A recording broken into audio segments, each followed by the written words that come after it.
What's up, folks? Jorge Anito here. Thanks for coming over, and welcome back. The Christmas season is approaching, but the Thanksgiving season is in full swing.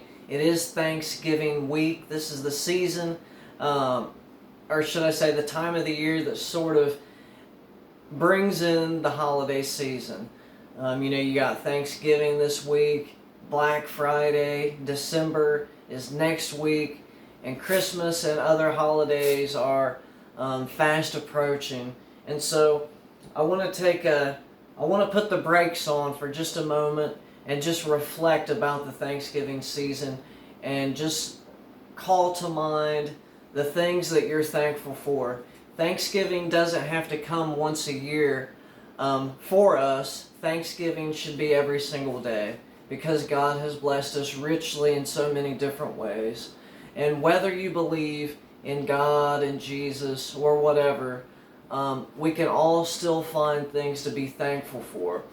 Obviously, my thankfulness is rooted in God. I'm thankful for what Jesus has done for me, and I would encourage any and everybody to seek God because He is not far from any of us.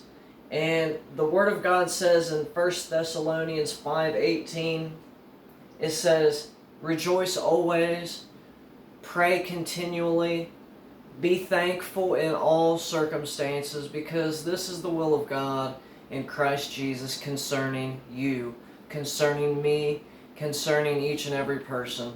It is in our best interest to be thankful in whatever circumstance or situation we find ourselves in, and whether it be negative or positive, because whatever is happening in our lives, that contributes to who we are as a person, our character, and so it's best to find the good things amid the bad, because it produces perseverance, patience, and overall character in us. And so I just want to remind you to just be reflective this week about the things that you're thankful for, and maybe the things that we take for granted, that we don't always necessarily give thanks for, or things that we are necessarily grateful for, but that are things that we need and things that help us and build us up. And so with that being said, I have a card flourish for you. I call this the bee sting. Call it whatever you want. It's sort of a half flourish. There's a let me just show you what it looks like. I could talk all day. Let me just show you what it looks like. That's it right there. Let me kind of get up close and personal here. It's a very cool little move. I wouldn't call it a fidget move, because fidget moves are, kind of real simple moves, but this one is more of, it's like a small flourish. I'm going to come behind the camera here so you can kind of get a bird's eye view of what's happening. We'll do that one more time. Very simple move. Little knacky at first, but trust me, it's very simple. And I'm using the Bicycle Vintage deck. This is probably one of my favorite bicycle decks because it's relatively cheap. You can find it between $5 and $10. And it has this neat, let me just check this out. It has this neat colorway. It has a vintage, sort of old colorway. It has this rustic look to it. The court cards, the faces, they're kind of jumbo. They're blown up. And it has this dirty, sort of rustic and worn look. And so it's just it's just an interesting deck. And believe it or not, it's not because of the faces, by the way, that I like this deck. It's because it handles so smoothly. I mean, it has the magic finish on it, which you can actually smell. It has like a chemical scent to it. But they're extremely soft. They handle so well. And it's just a really cool deck to have. It has... It doesn't have identical jokers, but it does come with a double backer. But you could see that it works great in cardistry too, because these 4 points, these 4 triangles, make for very, very cool cardistry moves. And so it's just a cool deck for Magic and cardistry. And by the way, I'm actually going to give this away. This is the 3rd installment for my 100 sub giveaway. Is the Bicycle Vintage deck. So the third drawing, the winner of the 3rd drawing will receive the Bicycle Vintage. The first drawing, the winner will receive Gold Fort Nocs. We'll have a second drawing. That winner will receive the Gemini Skid Row deck. And now we have a 3rd installment in the 100 sub giveaway. The 3rd drawing winner will receive the Bicycle Vintage playing cards by USPCC Bicycle. And so all you have to do to enter, if you haven't entered already, is be a subscriber and comment on my giveaway video that I'll link in the description. And you can actually, I'll make it to where you can comment on this video as well. You can either comment on any of the videos that I have announcing the updates on the giveaway. Any video you see of mine that has giveaway in the title, if you comment on one of those videos, you'll be entered in a chance to win. Like I said, we're doing 3 drawings, 3 separate winners. Will win 1 of 3 decks. First place, the Gold Fort Nocs. This is valued at over $100. They don't even make them anymore. They're out of print. There's still a few of them floating around. You can find on eBay, $60, $70, $80, $90, but they go up in value $2 every week. The Gemini Skid Rows. This is just a cool deck to have. This is a very unique deck. Has that 80s vintage feel to it. And then we have the actual Bicycle Vintage cards for the 3rd drawing. Let's go ahead and get into the tutorial. This is my first tutorial teaching a Flourish. And leave some comments below of things that you would like to see taught, whether it be Flourish moves, card moves, sleight of hand, tips and tricks on different moves like maybe the pass or certain card controls, theory. Give me some ideas. I have some great videos coming up in the future, but I want to hear from you guys. I want to hear what it is that you'd like to see. And so we'll consider that. Okay, so first things first. This is the bee sting. And let me just go ahead and give some crediting to Chris Ramsey. When Illusionist came out with the Killer Bee deck back in the day, Chris Ramsey taught a move, which is where I got the inspiration for this move, and he called it the Beehive.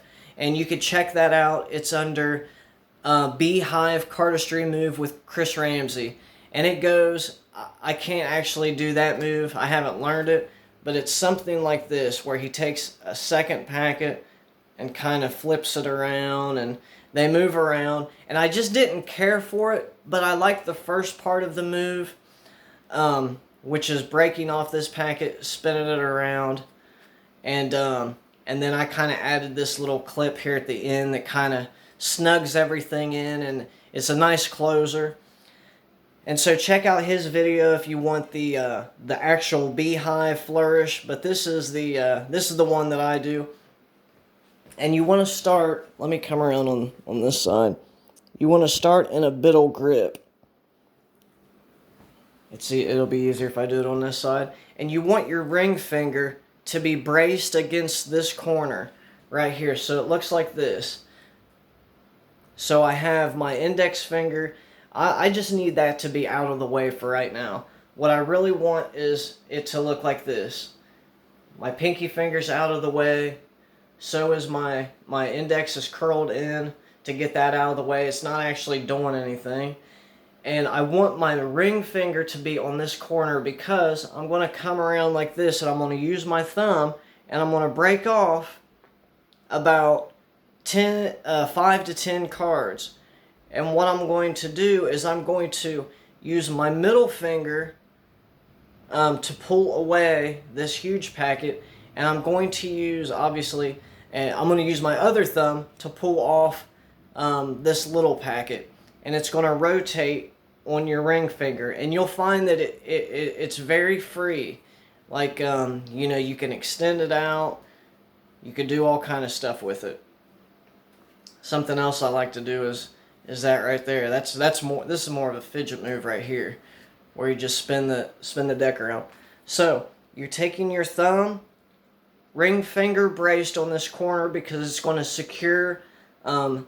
It's going to secure these small packet of cards, and you're just going to pull this pack away. You see what's happening there? It's very simple. Now when you're in this position, you want to use your left index finger or your non-deckhand index to come underneath of this card like so. And you're going to spin this card around all the way around to where you can now come in and get this in a straddle grip right here. And when you pull the pack around, it's going to rotate. So let's start over. You have it in a middle grip. You got these fingers out of the way, your index and pinky. You're using your thumb over here to come in and break off a small packet of cards. Okay, I seen a double backer in there. I'm like, oh, thought I had some cards turned the other way.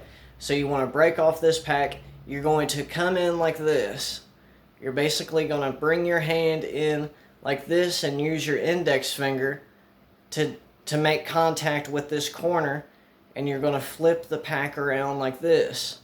Once you have it flipped around, you're going to come in with your hand and use your pinky and index finger to grab the rest of the deck and straddle grip.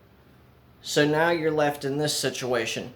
You have the one packet clipped between thumb and ring finger, and you have the rest of the deck in straddle grip. And you're going to just sort of drag the deck. You're going to just, or actually you're just going to use your thumb and ring finger to kind of come around with this deck right here. And from here you're going to leave, you're left in this position where you can slide the corner of this small packet. Hold on, I'm not saying that right. Forgive me, guys. Like this, you come in, you grab this, and you're just basically pulling this small packet out and away from this. And what happens is it causes this packet to rotate. Now you're left in this position to where you can just kind of get this card clipped like this in between ring and pinky and just slide it back onto the deck. So in real time,